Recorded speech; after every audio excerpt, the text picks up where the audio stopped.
Benvinguts, soc en Francesc Domingo, investigador de l'IRTA, i us explicarem els passos que nosaltres fem per determinar l'estabilitat dels agregats del sòl. Estem al centre de Masbadia, de l'IRTA, al Baix Empordà, i en concret estem en un assaig en què estem aplicant diferents pràctiques agrícoles d'agricultura regenerativa amb l'objectiu d'estudiar la captura de carboni en el sòl i, entre altres aspectes de qualitat, l'estabilitat dels agregats del sòl. L'anàlisi dels agregats del sòl ens permet veure la seva estabilitat, però alhora donen una millor estructura, una millor porositat en el sòl per un creixement més adequat de l'activitat microbiana i de les arrels. Un cop agafem les mostres de sòl en el camp, les portem al laboratori i aquí en Pau Soler ens explicarà en més detall. En aquest laboratori realitzem les mesures de l'estabilitat dels agregats del sòl. Per realitzar aquestes mesures ho farem de dues metodologies diferents. Primer de tot realitzem una mesura del diàmetre mitjà ponderat dels agregats, que ho farem utilitzant un mètode amb humectació ràpida, i després també realitzem una mesura dels agregats estables a l'aigua, que ho farem realitzant un mètode sense humectació. El material que necessitarem per realitzar les anàlisis és el següent. En quant a material comú, necessitarem tamisos de malla 7 i 2 mil·límetres, safates de plàstic, una bàscula de precisió, una estufa de laboratori on puguem assecar la mostra, un dessecador i un aparell de ioder, en el qual, en ambdós mètodes, utilitzarem tamisos de 0,25 mil·límetres. A més, per al mètode del diàmetre mitjà ponderat, utilitzarem aigua destil·lada, alcohol, una columna de tamisets i el tamisador electrònic. Per al mètode dels agregats estables a l'aigua, en canvi, utilitzarem aigua destil·lada i agent dispersant amb el ioder. Una vegada rebem la mostra al laboratori, el primer que es fa és deixar-la secar a l'aire fins que perdi tota la humitat. Una vegada aquesta mostra ja es troba seca, la fem passar a través dels tamisos de 7 i 2 mil·límetres per a quedar-nos amb els agregats d'una mida adequada. Una vegada hagi passat per aquests tamisos, descartarem les fraccions més grans de 8 mil·límetres i la fracció més petita de 2, i ens quedarem amb el contingut del tamís més petit.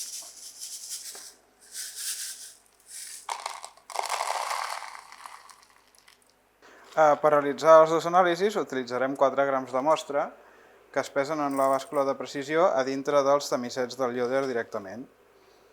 És molt important anotar el pes exacte que utilitzarem per cada mesura.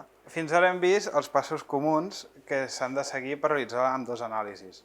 Ara entrarem a veure els passos que s'han de seguir per realitzar l'anàlisi del diàmetre mitjà ponderat amb humectació ràpida.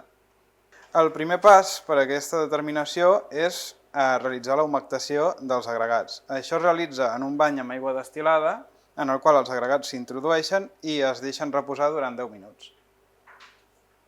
Una vegada han passat els 10 minuts, els agregats s'extreuen de l'aigua destil·lada i es posen a assecar sobre un paper.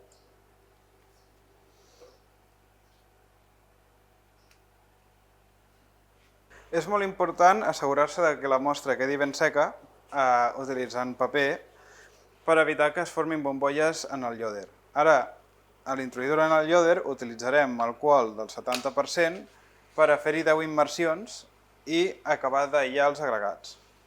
A continuació, introduirem la mostra en l'alcohol assegurant-nos que quedi completament submergida. Si no, acabem d'omplir els recintes del ioder amb més alcohol perquè la mostra quedi completament immersa en el líquid. Una vegada hem entrat les mostres al ioder, realitzarem 10 passades a dintre l'alcohol. Una vegada la mostra ja s'ha submergit en l'alcohol, s'utilitza alcohol per posar-la en un cristal·litzador. I així recollim tota aquella fracció de la mostra que no ha travessat la malla de 25 mil·límetres. A continuació, introduirem la mostra a l'estufa a 100 graus durant 24 hores. Després de 24 hores s'extreuen les mostres de l'estufa i es posen al dessecador perquè perdin la temperatura.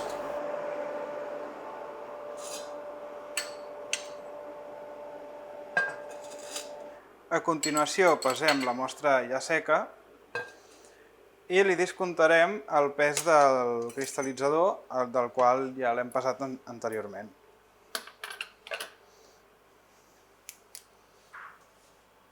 A continuació, amb l'ajuda d'un pinzell, introduirem la mostra en els diversos tamisos que hem ordenat. Aquests tamisos tenen uns diàmetres de 2, 1, 0,5 i 0,25 mil·límetres.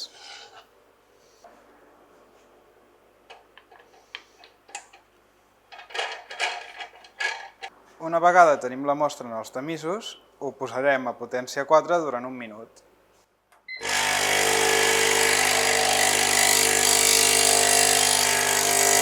Extraiem els tamisos i els procedirem a pesar en la bàscula de precisió per separat per a determinar quina quantitat de sòl s'ha retingut dintre cada tamís. Pesarem a cadascun dels tamisos i anotarem quin és el pes total per a després poder determinar quina quantitat de sòl s'hi ha retingut. A partir del pes del sòl retingut de cadascun dels tamisos podrem determinar, utilitzant la fórmula que veieu en pantalla, quin és el diàmetre mitjà ponderat dels agregats del sòl. Ara farem la determinació dels agregats estables a l'aigua. Per a aquesta determinació utilitzarem també una mostra de 4 grams i la diferència està que en aquest cas no realitzarem cap humectació prèvia, és a dir, la introduirem directament seca en el ioder. En el ioder el que farem serà una immersió durant 3 minuts en aigua destil·lada. Aquesta immersió ha de permetre desestabilitzar aquells agregats que no es consideren estables en l'aigua. Una vegada han passat aquests 3 minuts, la mostra la recollirem en un crisol utilitzant aigua destil·lada i després la introduirem a l'estufa i la deixarem a 100 graus durant 24 hores. En la mostra seca que hem extret de l'estufa i trobarem el pes sec dels agregats estables a l'aigua, que és el que utilitzarem més endavant. Una vegada hem pesat els agregats estables a l'aigua, tornarem a introduir la mostra a dintre un tamís de ioder per a poder acabar de dispersar aquells agregats que encara han quedat en la mostra.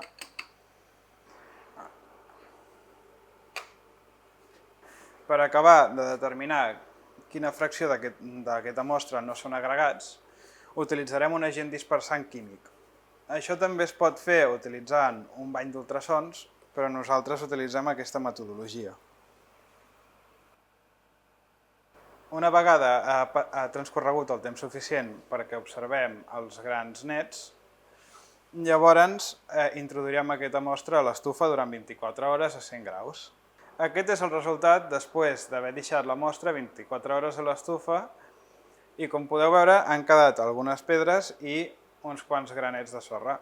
Això són aquelles partícules que no consideràvem agregats i, per tant, el pes que en determinarem d'això ho restarem al pes dels agregats que hem determinat abans, seguint la fórmula següent per a determinar quins eren realment els agregats estables a l'aigua de la nostra mostra. Un cop hem seguit aquest protocol, obtenim dades d'estabilitat dels agregats del sòl, que és un aspecte important de qualitat, tant per l'estabilitat en si dels agregats davant d'episodis de pluja, com per l'entorn que creen, pel creixement microbià i pel creixement de les arrels.